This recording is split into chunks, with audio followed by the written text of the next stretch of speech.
Good morning అండి. ఈరోజు మనము అంటే స్త్రీలకు ఎంత ఇంపార్టెన్స్ ఇస్తామో, అంటే స్త్రీలు వాళ్ళు చైతన్యవంతులు ఎలా కావాలి.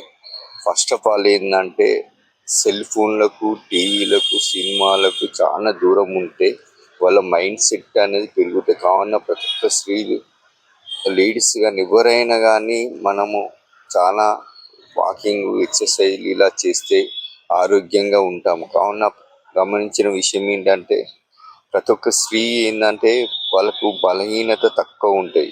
అంటే మనం తినే ఆహారం కావచ్చు, ఫుడ్ కావచ్చు, ఎండకు భరించలేరు. ఏది ఉన్నా ఏంటంటే ఇప్పుడు గాలి వస్తే ఇట్లా కొట్టుకపోయేలాగా, లేకపోతే బరువు బాగుండి వాళ్ళకు కాళ్ళు చేతులు నడవ లేకుండా స్థితిలో చాలా మంది ఉంటారు.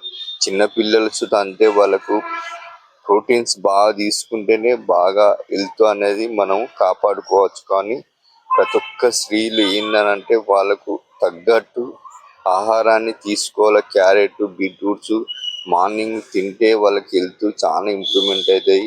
కాకపోతే స్వీట్స్ అవి అచ్చిరాని ఫుడ్ తింటే హెల్త్ ఖరాబ్ అవుతాయి. కావున ప్రతి ఒక్కరు యోగా, ఎక్సర్సైజ్ చేస్తే వాళ్ళకు హెల్త్ను కాపాడుకోవచ్చు. దీని మనం ఆలోచన బట్టే మనం ఎలా ఇంప్రూవ్మెంట్ అవుతుందో అలా ఉండాలి.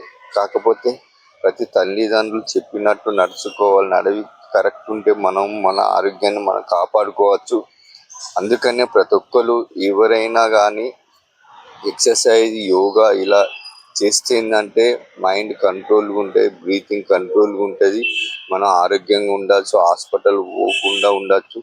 అందుకనే ప్రతి ఒక్కరు గమనించిన విషయం అంటే ప్రతిరోజు యోగా చేయాలని మనస్ఫూర్తిగా ఉన్న. My name is Bhaskar, yoga master public garden. Thank you.